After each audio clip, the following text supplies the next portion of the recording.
On today's episode, we're going to be giving our home entertainment reviews of Furiosa, a Mad Max Saga, Ted Lasso, The Richmond Way, and Ishana Night Shyamalan's The Watchers, because this is the Film Optix podcast.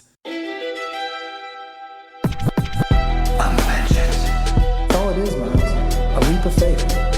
This is the way. Truth is, I am Iron Man. Tells me when you'll cement this.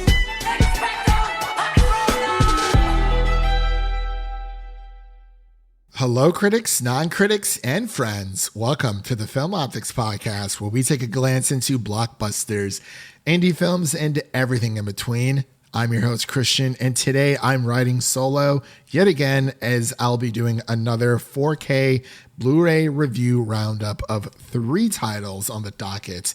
We have Furiosa, a Mad Max Saga, The Watchers, and Ted Lasso, The Richmond Way.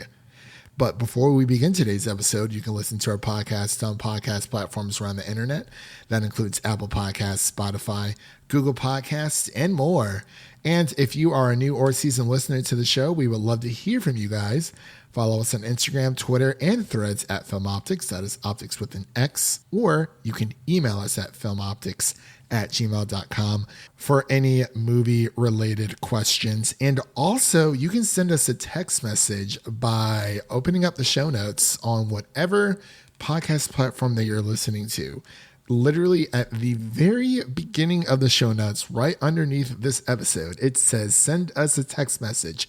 Click on that link and you'll be able to send us a text message with any of your other movie-related questions that you would like to ask us. So before we dive into today's episode, I would like to start off this episode, as I do with all of my 4K Blu-ray review roundup episodes, with a couple of disclaimers. Firstly, I would like to extend my gratitude to Warner Brothers for providing these titles that we'll be discussing here today. They have generously offered these selections for the purpose of this podcast episode, and I'm very excited to dive into them here today. And secondly, I would like to set a few expectations for this discussion with 2 movies and 1 series on the docket today. I'm not going to be able to dive into each title on a technical level when it comes to the audio and video. I will be glossing over my thoughts of those, of course, when it comes to the disc itself. But first and foremost, I will be sharing my thoughts on each movie to help you decide whether or not they are worth adding to your Blu-ray collection. So we're going to kick things off with Ted Lasso, The Richmond Way. You can find this at all of your local retailers, including Amazon, Target, and Walmart. Sadly, not Best Buy, as they have pulled out of the physical media game when it comes to movies and TV shows. So, Best Buy is just not an option to purchase any of these titles here today, unfortunately. But you can find them at other local retailers. So, as I mentioned, Ted Lasso, The Richmond Way. What is this, you might ask? This is the quote unquote, and I say quote unquote, complete series of Ted Lasso on Blu-ray, which is huge to think about. And I should have saw this coming, but I'm also surprised at the same time, because Ted Lasso, being a Apple TV Plus show, was actually licensed by Warner Brothers Television. So I guess that does make sense. Warner Brothers is one of the few studios that still pump out most of their shows on Blu-ray. And like I said, you can get the first 3 seasons, which is quote unquote, again, the complete series of Ted Lasso. This is going to run you for around $74.95. Again, the reason why I used air quotes there is because they actually just released that a season 4 of Ted Lasso is on the way. We do not have a set release date as of yet, but I know characters such as Jamie will not be returning, which is very, very sad. So when it comes to this Blu-ray collection, it is just a standard Blu-ray copy of every single episode 1 through 3 here for Ted Lasso. And there are a few features that come with this, but it is the show. This is easily one of my favorite comedies like of all time. And it's like Ted Lasso says himself, I do love a locker room. It smells like potential. And you're able to experience the entire series again. You'll be able to own it on physical Blu-ray, which is pretty awesome. I've been watching a few episodes and it's great. I kind of wish we would have gotten a 4K set for this because it is such a popular show, but it also does come with a Believe poster. It's more of like a paper poster, but if you're good with laminating things, you can laminate it, frame it, put it wherever you want to, add it next to the rest of your Ted Lasso goodies that you have around your house. But again, this is going to be running around $74.95 for 3 seasons. Honestly, that's not terrible for $74, especially if you are a massive Ted Lasso fan. I think this should be on everyone's shelf, to be completely honest. But I do love this show, and I've had a blast rewatching this on a Blu-ray, and I'm very excited that this actually came to physical. Because it's very rare when something from Apple TV Plus actually hits Blu-ray, and I think this is one of the few. There's a few other shows out there, Apple, I would absolutely love to get my hands on. But you know what? Ted Lasso is a great start, and as I mentioned before, everyone should add this to their collection.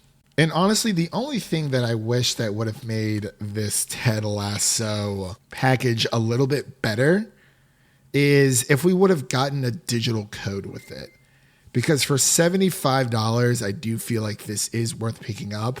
But I think you could have sweetened the deal a little bit more if you would have added a digital code with the Ted Lasso, the Richmond Way packaging itself. It would have just made it just that much better, since there aren't too many special features to count on here. But you kind of see that with television. Some TV shows include a digital copy, some don't. But I think that was a big miss not to add this with Ted Lasso. If that's like the only negative, I guess you could say, of this not being a full package. That's the only thing I can think of. But as I mentioned, definitely add this to your Blu-ray collection. So now I'm going to talk about one of the best movies, in my opinion, of 2024, and that is George Miller's Furiosa, a Mad Max Saga, starring Anya Taylor-Joy and Chris Hemsworth, along with a few other surprises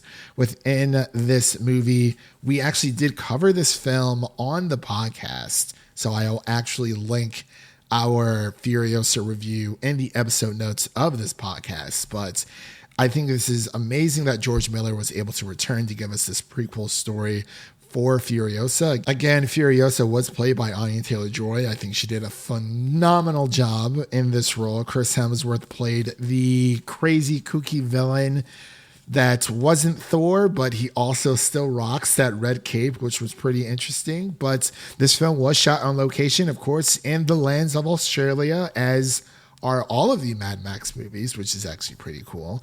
But this is the 4K version that comes with the 4K disc and the digital code only. Again, you're missing that Blu-ray code. We've kind of talked about that here on the podcast, where Warner Brothers and a lot of other studios are kind of cutting back and giving you just like the bare essentials, I guess you could say, when it comes to physical media. No longer are you getting a Blu-ray copy with the 4K disc and a digital code. They seem to be splitting up a lot of things, where even if you bought the Blu-ray version, the standard Blu-ray version of Furiosa, it's only going to come with that Blu-ray disc and a digital code. But the 4K for Furiosa is fan-frickin-tastic. I played at least a good hour into this movie. I'm like a good hour into this film on 4K, and it just blows my mind. You know, the colors, the audio, you know, especially if you have a sound bar, it is fantastic. But this was easily one of my favorite movies of this year, because it's just something that really exploded. And if you were able to see this in IMAX, I salute you, because this is definitely something that you should see in IMAX.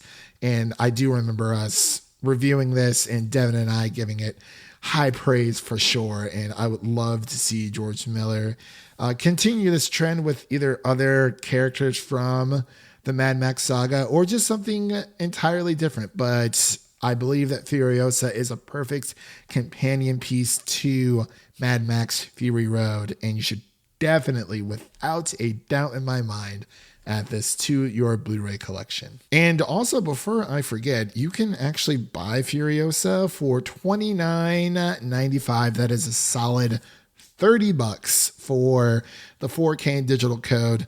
I will say, I feel like it's a little high because you're not getting that added value of getting that second disc of the Blu-ray to either lend to a friend or give to a sibling or a family member if, you know, you guys kind of wanted to go all in and buy one package of Furiosa, and you can kind of divvy up the copies between you and your friends or family or what have you. But nowadays, $30 is pretty much the standard for any 4K Ultra disc out there, whether or not it comes with a Blu-ray code or not. So it is within the normal range of a 4K disc. But again, I just kind of miss having that extra disc to lend to a friend.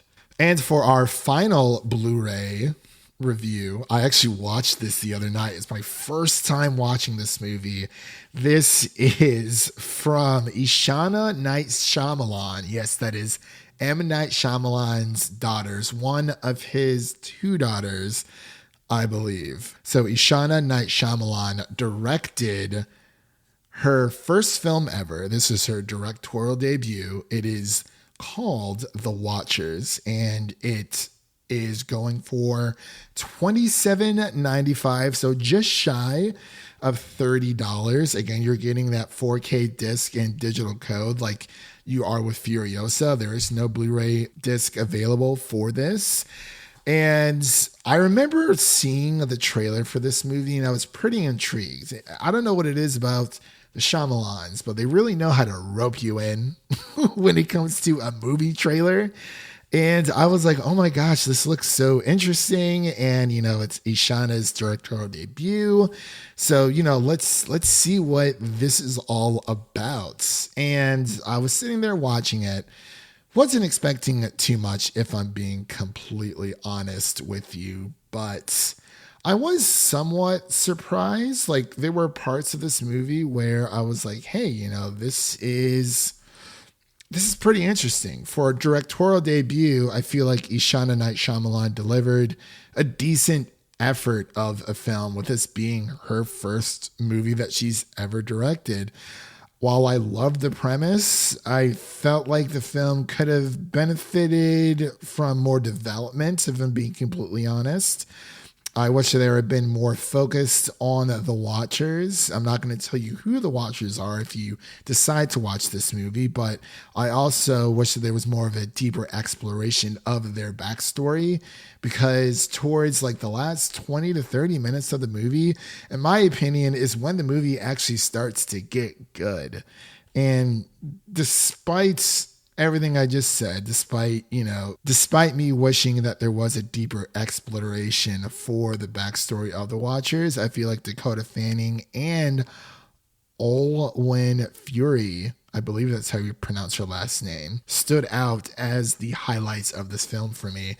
I'll pretty much watch anything with Dakota Fanning in it, to be completely honest. Been a fan of her for a very, very long time. But, this movie, it has the M. Night Shyamalan, the mystery behind it. I can't say that there's a huge twist in this film. It's more of a reveal, more so than a twist. But that's how M. Night Shyamalan works with his films. And I know he actually released another movie in theaters called Trap, which stars his other daughter in that film, and Ishana was going off on her own, making her own movie.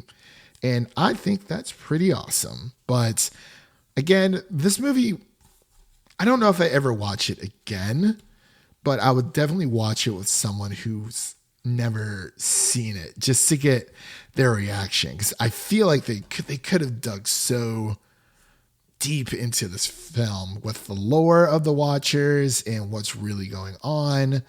But overall, I think it's a solid watch. I think it's a one and done, at least for me.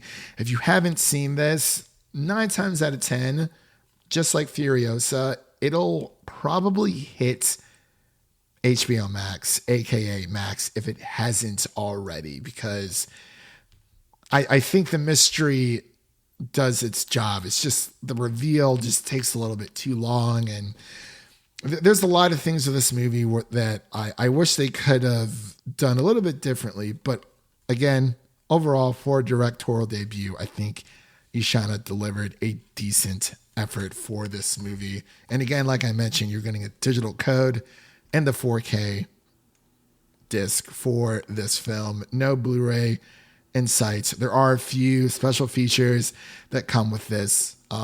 A lot of 4K discs nowadays don't come with a lot of special features, unfortunately, but it's something that I don't think you necessarily need to add to your collection unless you are a huge Shyamalan fan. You can't get enough of them. You want anything and everything that they pump out, or if you're a Dakota fan as well. And I believe Georgina Campbell is also in this film. I think the last film we saw her in was The Barbarian, which was another great horror movie that you should definitely check out, called The Barbarian. I think it's actually streaming on Max. So there you go. There's another reason to sign up for Max. And that concludes today's episode. If you enjoyed what you heard, make sure to subscribe to our podcast on your preferred podcast platform of choice. Make sure to follow us on Instagram, Twitter, and Threads at Film Optix. That is Optix with an X. And don't forget to share an episode of our podcast with a fellow movie lover out there, whether it be your mother, your brother, or your significant other. Spread the love for the Film Optix podcast with a movie lover in need. And again, thank you all for listening. If you enjoy the show, please take a moment to leave us a 5-star rating and review on Apple Podcasts and Spotify. And again, thank you to Warner Brothers for sending these review copies out to me so that I can spread the good word of the physical media movement. Physical media is so freaking important. I love streaming services with all my heart. They are extremely convenient, but you can't beat the tangible feeling of picking up your favorite movie. And, you don't want your favorite film or TV show to be lost forever, or to run the risk of being lost forever within the never-ending streaming cycle out there. But definitely check out these Blu-rays that I reviewed here today. I think there's some solid picks in here. But as always, stay connected with us by following us on Twitter and Instagram and Threads for the latest updates. This is Christian signing off. And remember, life is like a movie. So go out there and make it a blockbuster.